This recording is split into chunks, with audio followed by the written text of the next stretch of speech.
하나님 말씀은 에스겔 47장 1절과 2절입니다. 에스겔 47장 1절 2절.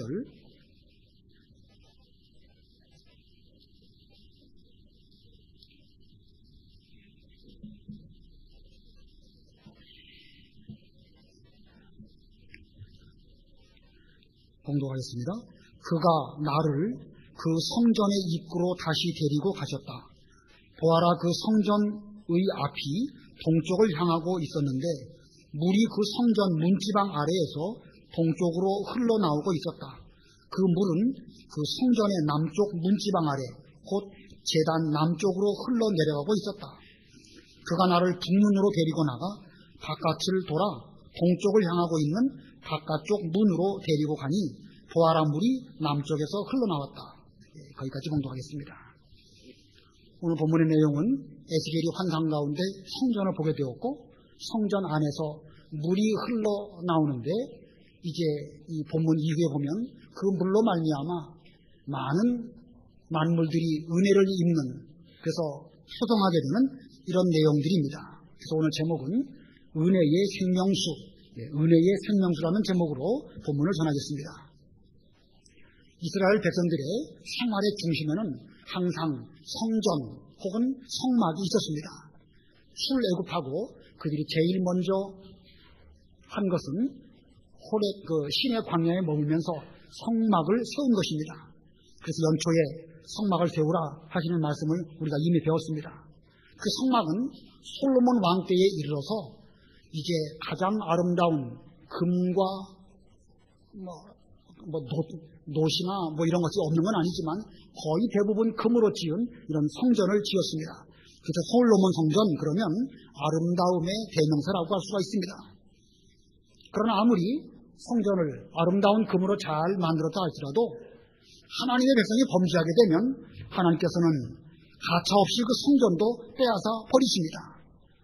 이스라엘 백성들은 성전을 통해서 하나님께 은혜의 생명수를 받게 되는데 그 은혜의 생명수의 소중함을 알지 못하고 스스로 터진 웅덩이 같은 그런 것을 만들다가 범죄함으로 결국은 성전은 다 무너지고 성전 안에 있었던 여러 가지 금은 지명들은 이방나라 바빌론에 다 빼앗기고 말았습니다.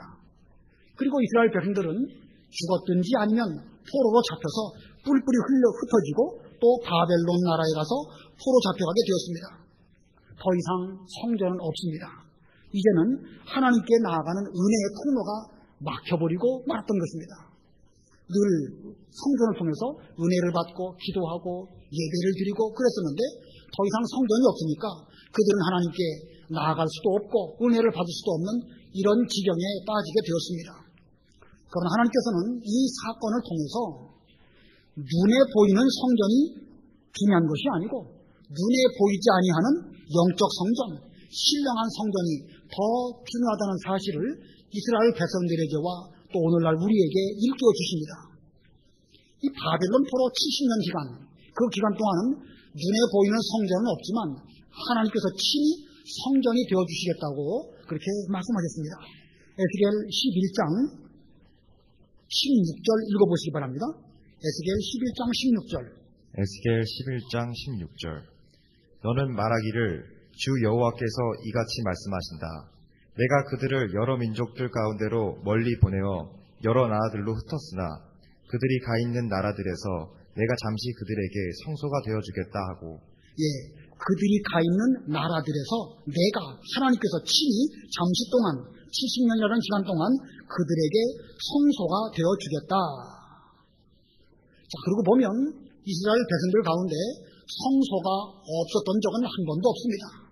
출애굽하고 성막을 만들었고 내내 성막 중심으로 신앙생활하다가 솔로몬 왕 때에 성전을 만들었고 비록 그 성전이 무너졌지만 하나님께서 잠시 동안 그들에게 성소가 되어주시는 이런 은혜를 베풀어 주셨습니다. 이런 역사적인 사건을 통해서 눈에 보이는 성전이 없어지게 되었을 때에 참 성전이신 하나님, 영적 성전을 발견하는 그런 은혜를 저들에게 입혀주신 것입니다. 그리고 그 말씀대로 우리 하나님께서는 에스겔 40장부터 이제 47장 본문과 그 뒷부분까지 계속해서 환상 가운데 성전을 보여주십니다. 이 성경에 보면 그 모세 때에 제작한 성막도 있고 솔로몬 성전도 있고 또 그 뒤에 만드는 스룹바벨 성전이나 헤롯 성전도 있지만 이 에스겔이 본 그 성전, 이것을 우리는 에스겔 성전이라고 합니다. 에스겔 성전은 사람 손으로 만들어진 그런 가시적인 성전이 아니라 환상 가운데 계시로 보여주신 그런 성전입니다. 자, 이 에스겔은 1장에 보면 제사장이라고 표현하고 있습니다. 그러므로 에스겔은 선지자이면서 제사장입니다. 제사장이기 때문에 성전 안에 들어가서 여러 가지 일들을 할 수 있는 그런 자격이 있는데 이 40장부터 쭉 보면 하나님께서 에스겔을 데리시고 성전의 여러 곳을 쭉 다 보여주시고 그 성전의 여러 규모들이 얼마나 큰가 하는 것들을 쭉 말씀하십니다. 자, 그런데 이 에스겔 성전의 그 규모는 지금까지 있었던 성막이나 솔로몬 성전보다도 어마어마하게 큰 그런 성전이었습니다.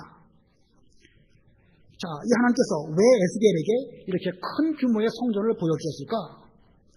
이 에스겔이 환상 가운데 본 그 성전은 우리에게 무엇을 가리키는 것일까? 그것은 신약시대의 교회를 가리키는 것입니다. 물론 구약시대의 성막이나 솔로몬 성전도 다 신약시대의 이 교회를 가리킵니다. 그러나 에스겔이 환상 가운데 본 그 성전이야말로 장래에 있을 큰 규모의 하나님의 놀라운 성전의 모습을 그로 하여금 환상 가운데 보게 하신 것입니다. 그리고 궁극적으로 신약시대의 교회는 이제 장차 우리가 들어갈 하늘 성소하고 연결이 되어지는 것입니다. 자, 에스겔이 본 성전 무엇을 상징하는가? 신약시대의 교회를 상징한다. 그리고 궁극적으로는 하나님 나라에 있는 영원한 성전을 가리킨다는 사실 잘 기억해야 됩니다. 자, 이스라엘이 바벨론 포로 잡혀간 중에 하나님께서는 장차 세워질 완전한 성전, 즉 신약시대의 교회를 계시하셨습니다. 오늘날 저와 여러분은 에스겔이 환상 가운데 본 바로 그 성전인 교회에서 생활을 하고 있습니다. 자, 그런데 이 성전 안에 물이 흘러나온다고 본문에서 말씀하고 있습니다. 이 물이란 게 무엇을 가리킬까?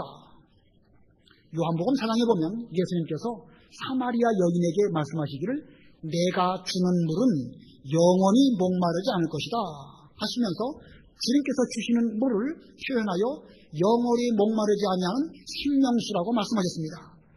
그리고 요한복음 7장 38절로 39절에 보면 이 믿는 자에게는 생수의 강이 흘러가는데 그 생수의 강은 성령으로 말미암아 우리에게 주어주시는 그런 강이라고 말씀하셨습니다. 자, 그러므로 예수님께서 주시는 그 물은 믿는 자에게 주시는 생수의 강으로서 성령을 통하여 주시는 은혜의 생명수입니다. 계시록 에스겔 47장에 나오는 이 물은 예수님께서 우리에게 주시는 물인데 특별히 믿는 자에게만 주시는 물이요 그 물은 생명수 강으로서 성령을 통하여 우리에게 주시되 성령을 통하여 주시는 은혜의 생명수를 가리킵니다. 하나님의 모든 백성들은 이 은혜의 생명수로 살아갑니다. 은혜의 생명수가 아니라고 하면 우리 성도는 영적으로 소생할 방법이 없습니다. 여러분들은 오늘날까지 하나님의 은혜의 생명수로 살아가고 계시죠? 이건 분명한 사실입니다. 그러면 중요한 것은 현재 우리가 얼마만큼 그 은혜를 누리고 살아가고 있느냐? 우리가 은혜로 사는 것은 분명한데 얼마만큼 그 은혜를 누리고 살아가고 있느냐?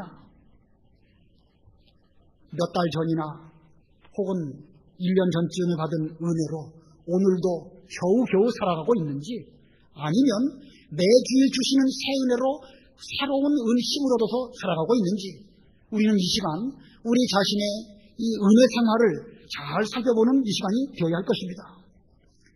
이 에스겔 47장에서는 이 은혜의 생명수가 가면 갈수록 더 풍성해지고 깊어지고 그래서 많은 생명체들을 소성케 하는 이런 능력이 있음을 보여주고 있습니다. 실제로 기독교 역사를 보면 예수님 이후에 예수님으로 말미암은 생명수 강이 가는 곳마다 많은 사람들을 살려내고 구원을 얻게 하고 교회를 세우고 하나님의 나라가 점점 넓어지는 이런 역사로 말미암아 오늘날 우리에게까지 이 은혜가 왔습니다. 자, 그러면 나는 어떠한가? 우리는 어떠한가? 1년 전과 오늘 처음 믿을 때와 지금 상태를 비교해 볼 때에 우리의 은혜가 가면 갈수록 더 풍성해지고 깊어지고 있는가? 오래전에 받은 은혜로 근근히 살아가지 말고 오늘 새롭게 주시는 은혜를 받으시기를 바랍니다. 그래서 우리의 은혜의 세계가 점점 더 풍성해지고 넓어지시기를 바랍니다. 그러면 어떻게 해야 우리가 이 은혜의 생명수가 풍성하게 될 수가 있을까? 오늘 본문 1절과 2절에 각각 한 가지씩을 말씀하고 있습니다. 1절에 첫 번째로는요, 은혜의 생명수를 먹는, 그래서 풍성해지는 방법의 첫 번째는 성전 안으로 들어가는 생활을 할 것. 성전 안으로 들어가는 생활을 할 것. 1절 한번 읽어보시기 바랍니다. 1절. 그가 나를 그 성전의 입구로 다시 데리고 가셨다. 보아라, 그 성전의 앞이 동쪽을 향하고 있었는데 물이 그 성전 문지방 아래에서 동쪽으로 흘러나오고 있었다. 그 물은 그 성전의 남쪽 문지방 아래, 곧 제단 남쪽으로 흘러내려가고 있었다. 예, 그가 여호와 하나님께서 나를 에스겔을 그 성전 환상 가운데 보여주신 그 성전의 입구로 다시 데리고 가셨다. 자, 이 성전 앞이 동쪽을 향하고 있었습니다. 구약시대의 모든 성전들은 건축할 때도 그렇거니와 성막 같은 것도 이게 광야를 지나가다가 어디서 유진할 때에는 그 입구의 방향을 반드시 동쪽 하나님의 방향으로 향하도록 그렇게 채웠습니다. 에스겔은 지금 성전 입구에 서 있는데 그 하나님의 인도로 말미암아 그는 성전 안으로 들어가는 가운데 있습니다. 1절 표현 가운데 성전 안이라고 하는 표현은 없지만 내용상으로 볼 때 에스겔은 지금 성전 안에 있습니다.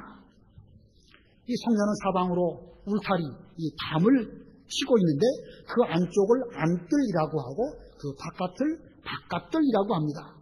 그 안뜰에는 물두멍이 있고 또 번제단이 있습니다. 그리고 그 안뜰에는 성소와 지성소가 있습니다.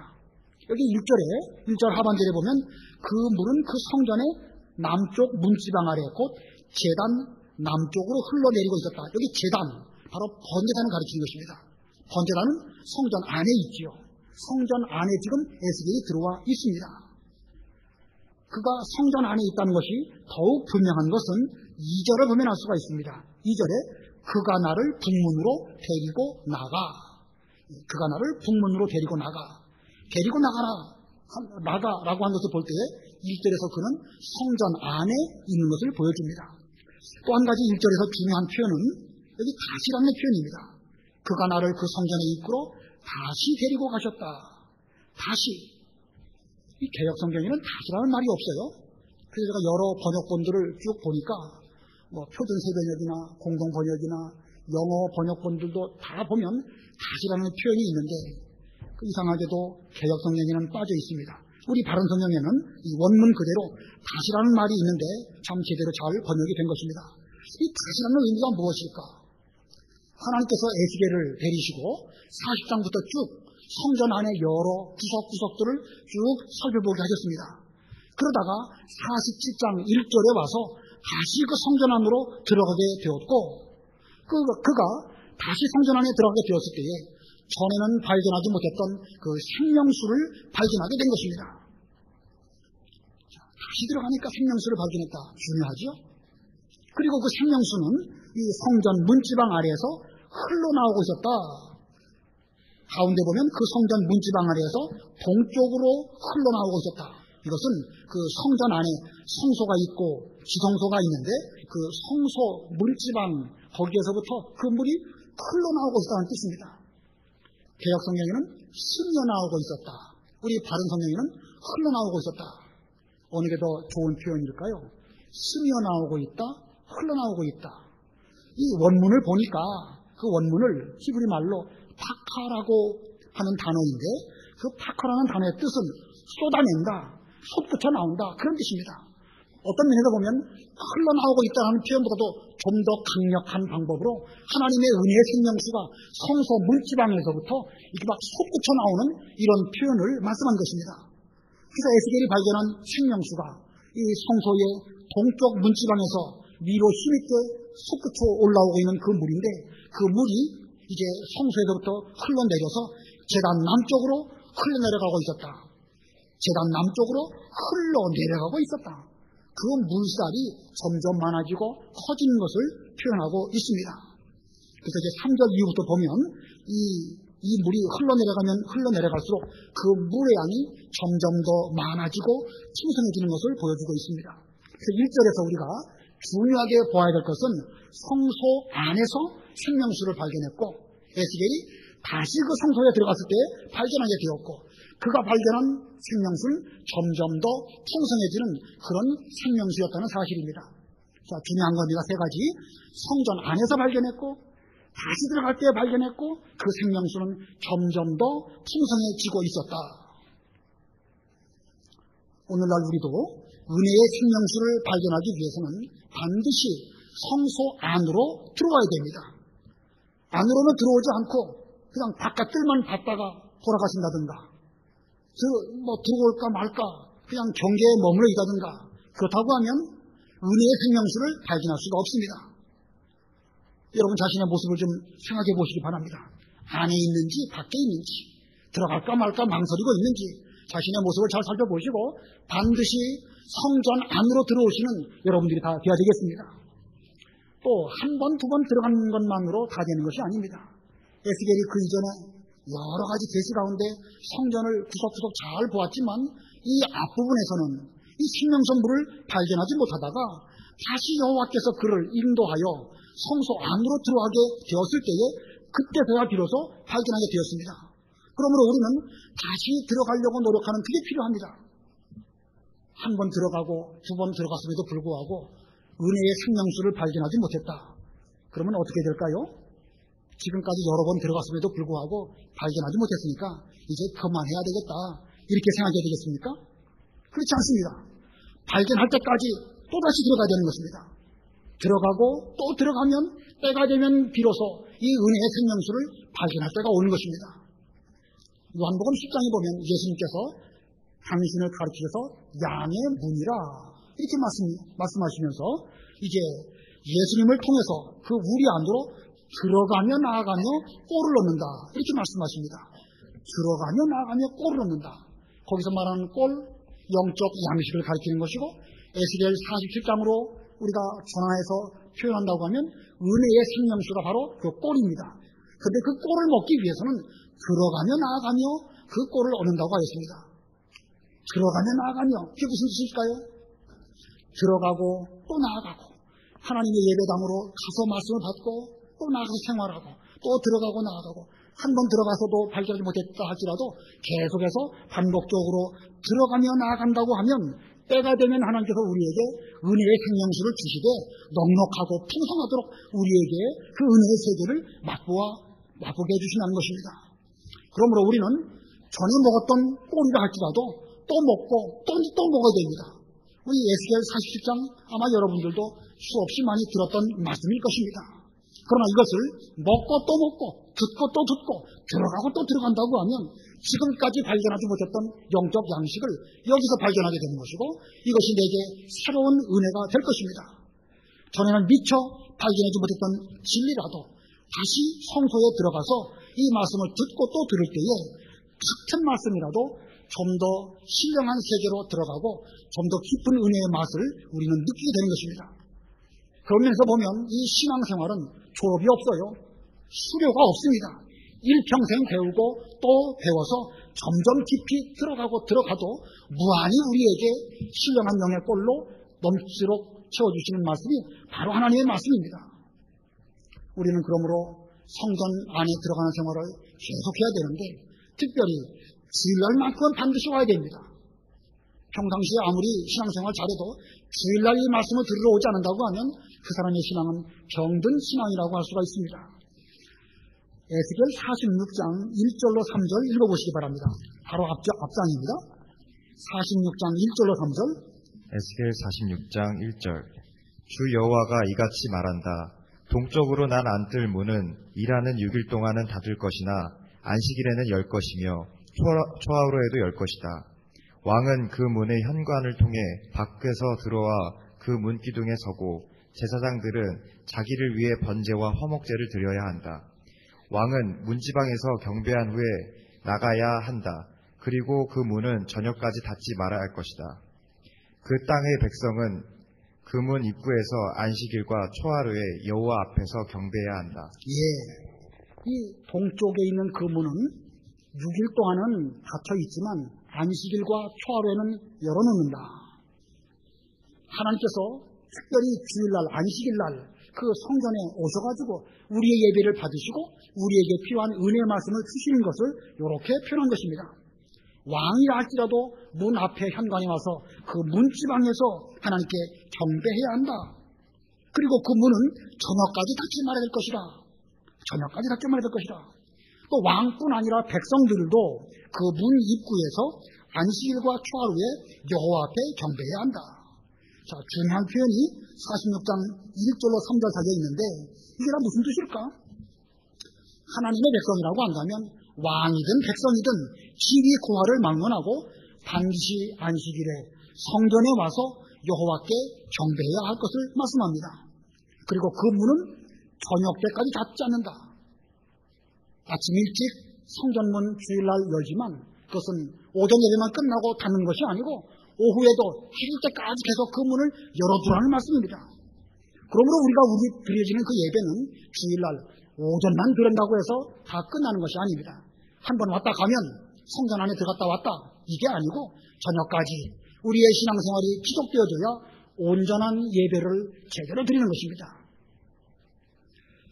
오늘 여러분은 주일을 맞이해서 모두 다 이렇게 성전에 나오셨습니다.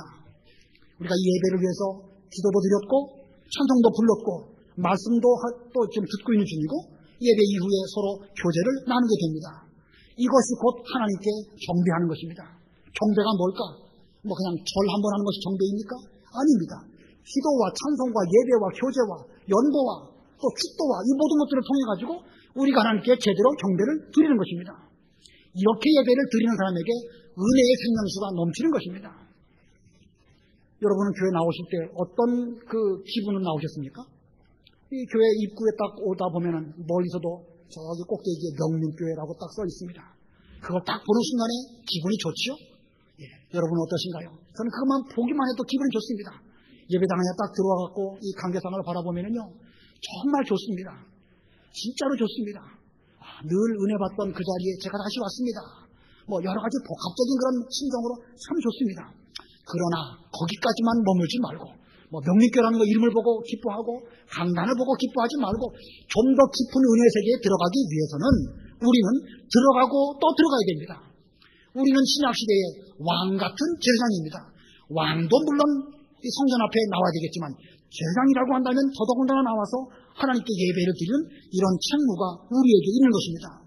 그러므로 우리는 성전 안에 들어오되 깊은 곳으로 들어가고 좀 더 깊은 곳으로 들어가서 하나님을 만나는 그런 은혜 생활 가운데 들어가야 될 것입니다. 기도할 때에 그냥 기도하시지 말고 하나님이 들으시는 그런 기도를 하셔야 됩니다. 찬송을 부를 때에도 그냥 부르시지 말고 어떤 사람이 그럽니다. 우리 교회 찬송 소리가 너무 적다고 저보고 좀 강조해서 잘 부르도록 해달라고. 어떻게 말해야 여러분이 찬송 소리를 좀 힘있게 부르시겠습니까? 예, 어떻게 해야 될지 저도 모르겠지만 말이죠. 하나님이 들으시도록 찬송을 부르셔야 됩니다. 하나님이 부르시도록 부르려면 우리 사람도 거기에 정성껏 드려지는 찬송이 되어야 하지 않겠습니까?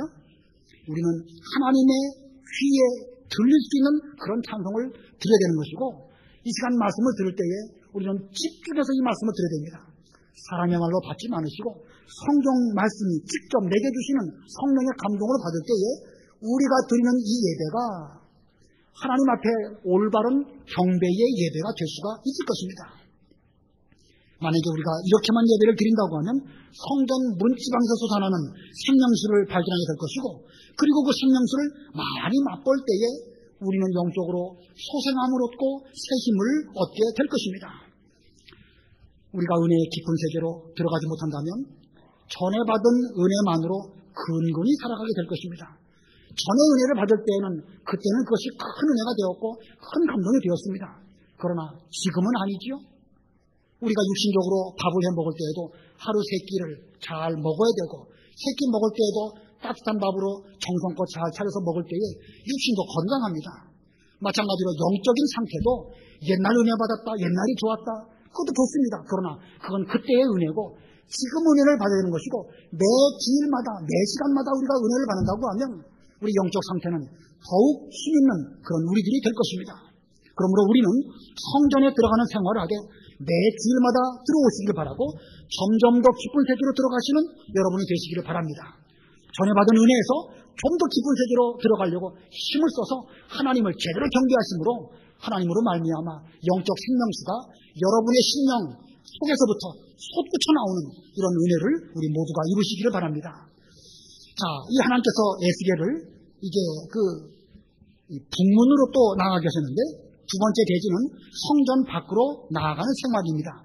성전 밖으로 나아가는 생활을 할 것. 2절 읽어보시기 바랍니다.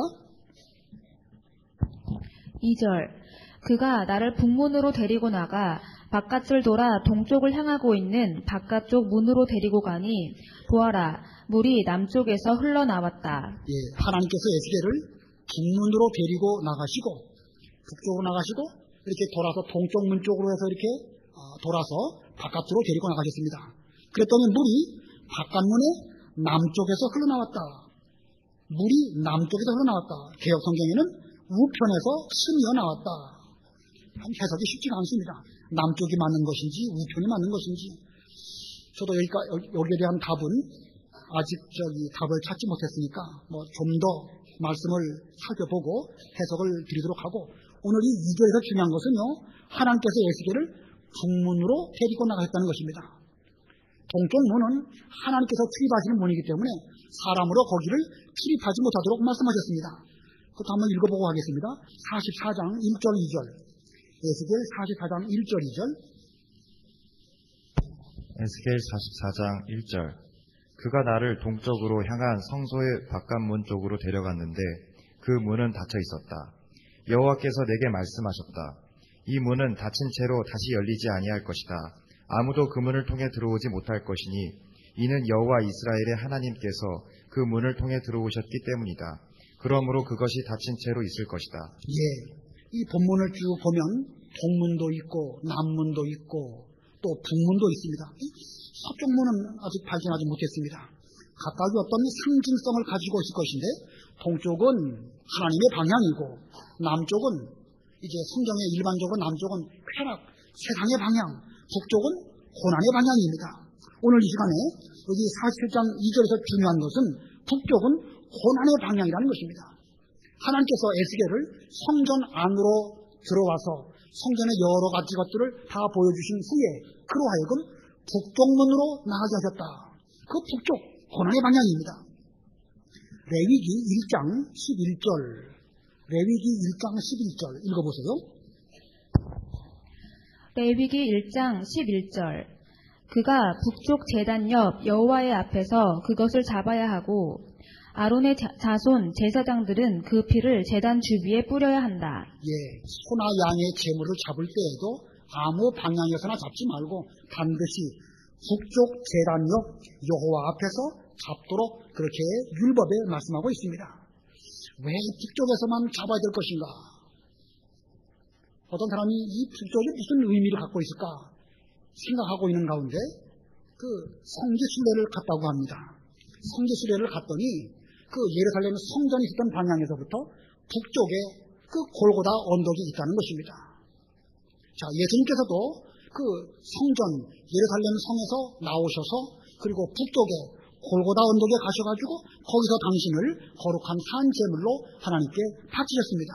그걸 보면서 이 북쪽이 바로 이 예수님의 십자가를 가리키는 것이고 이것은 오늘날 우리에게 고난의 방향을 가리키는 것이구나 라고 깨달았다고 합니다.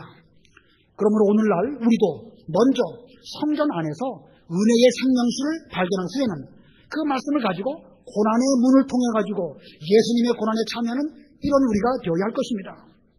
우리가 고난에 참여한 것만큼 우리의 생명수도 더 풍성해집니다. 여기서 말하는 고난의 문, 이것은 곧 받은 은혜를 따라서 생활하려고 할 때 오는 그런 고난을 가리키는 것입니다. 말씀을 지키려고 하면 반드시 고난이 오게 되어져 있는데 그 고난이 오는 그 고난을 잘 참고 나아갈 때에 마침내 그 고난을 통해서 우리는 더 큰 풍성한 은혜를 맛보게 되는 것입니다. 이삭이 가나안 땅에 살 때에 흉년이 왔습니다. 고난이 왔지요. 그러나 그 고난 가운데에서 하나님께서는 가나안 땅 떠나지 말고 애굽으로 내려가지 말라고 분부하셨습니다. 이삭은 그 고난 가운데서도 가나안 땅에 잘 머물며 그 땅에서 농사했기 때문에 그에게 100배의 복을 하나님께로부터 받게 되었습니다. 고난이 이기니까 하나님께서 복을 주시되 100배로 주셨습니다. 얼마 있다가 다시 그가 부자가 된 것으로 말미암아 블레셋 사람들의 시기가 또 오게 되었습니다. 또 다른 고난이 또 왔습니다.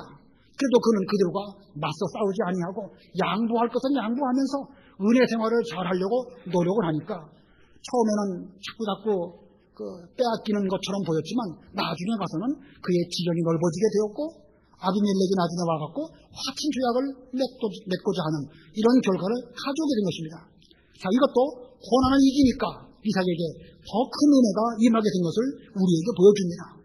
이 이삭이 겪은 흉년의 고난, 블레셋 시기의 고난, 이것은 결국 이삭에게 더 큰 은혜를 맛보게 하는 그런 방편으로 하나님께서 사용하신 것이고 이삭이 북문을 통하여 나아갔기 때문에 그에게 대한 은혜의 생명수가 더 차고 넘치는 이런 결과를 가져온 것입니다. 이런 것은 아브라함도 그렇게 살았고 야곱도 그렇게 가나안 땅에 살았고 요셉 역시도 고난을 통해 가지고 더 큰 은혜를 받게 된 것입니다. 이러한 원리는 오늘날 우리도 똑같습니다.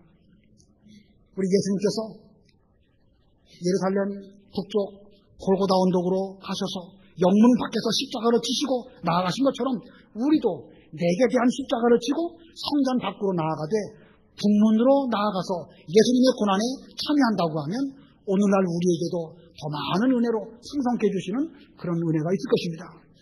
히브리서에 그 말씀이 있습니다. 히브리서 11절로 13절 히브리 13장 11절로 13절 히브리서 13장 11절 그 짐승의 피는 죄를 위하여 대제사장이 성소로 가지고 들어가고 그 몸은 징 밖에서 불태워지기 때문이다. 그리하여 예수께서도 자신의 피로 백성을 거룩하게 하시려고 성문 밖에서 고난을 당하셨다. 그러므로 우리도 그분의 치욕을 짊어지고 진영 밖으로 그분께 나아가자. 예, 여기 11절에서는요. 구약시대의 제사장들이 짐승의 피는 성소 안으로 들어가서 거기에 뿌리고 그 짐승의 몸은 진 밖에서 불태워진다. 그러면서 그와 같이 12절에 그리하여 그런 원리를 따라서 예수님께서도 자신의 피로 백성을 거룩하게 하시려고 성문 밖 북쪽으로 나가셔서 고난을 당하셨다. 13절에 그러므로 우리도 그분의 치욕을 짊어지고 그분께서 십자가를 지신 것처럼 우리도 우리의 십자가를 짊어지고 우리 진영 바깥으로 고난의 문을 통하여 나아감으로 말미암아 우리도 그 고난에 참여하자. 우리가 만약에 그렇게 되기만 한다고 하면 예수님의 은혜가 더욱 풍성하게 우리에게 임할 것이라고 히브리서 기자가 우리에게 말씀하고 있습니다. 그러므로 우리는 이 고난이 올 때에 예수님을 생각하며 예수님의 십자가를 생각하면서 그 고난으로 맞서 나아가는 이런 우리가 되어야 할 것입니다. 이 에스겔이 환상 가운데 본 이 성전, 그 성전은 그 시대의 에스겔은 환상으로 보았지만 오늘날 우리는 그 성전 안에서 생활하고 있는 것입니다. 더 이상 환상이 아니에요. 지금 여러분들이 살고 있는 이 신약시대 이 교회, 예수님을 머리로 한 이것이 곧 에스겔이 본 그 성전에 우리가 지금 살고 있습니다. 우리는 더 이상 환상 가운데 있는 것이 아니고 실제입니다. 생활입니다. 그러면 우리는 어떻게 해야 이 은혜의 생명수를 직접 맛볼 수 있겠죠? 지금 제가 두 가지만 해드렸습니다. 첫 번째는 성전 안으로 들어가는 생활을 해야 되는 것이고 거기서 다시 들어가고 또 좀 더 깊은 세계로 들어가도록 노력하는 것이 필요하고 그 다음에는 이제 성전 바깥으로 나가되 고난의 문, 북쪽 문을 통하여 나아가는 이런 생활을 해야 되는 것입니다. 자, 이것은 우리에게 환상이 아니고 실질해야 되는 것이고 생활이라야 되는 것입니다. 그런 면에서 보면 우리는 구약시대의 성도들보다 훨씬 더 풍성한 은혜 가운데 살아가고 있습니다. 이스라엘 이 에스겔의 환상을 현재 우리들의 생활 속에서 성취하는 그런 우리가 되어야 되겠고 이 에스겔은 환상으로 보았지만 우리는 이것을 생활 가운데 체험하는 이런 우리가 되기 위해서 들어가며 나아가며 이 신령한 꼴을 얻고 또 들어가며 나아가며 은혜의 생명수를 더 풍성하게 받으시는 우리 모두들 다 되시기를 바랍니다. 잠깐 동안 말씀 생각하시고 기도하시기 바랍니다.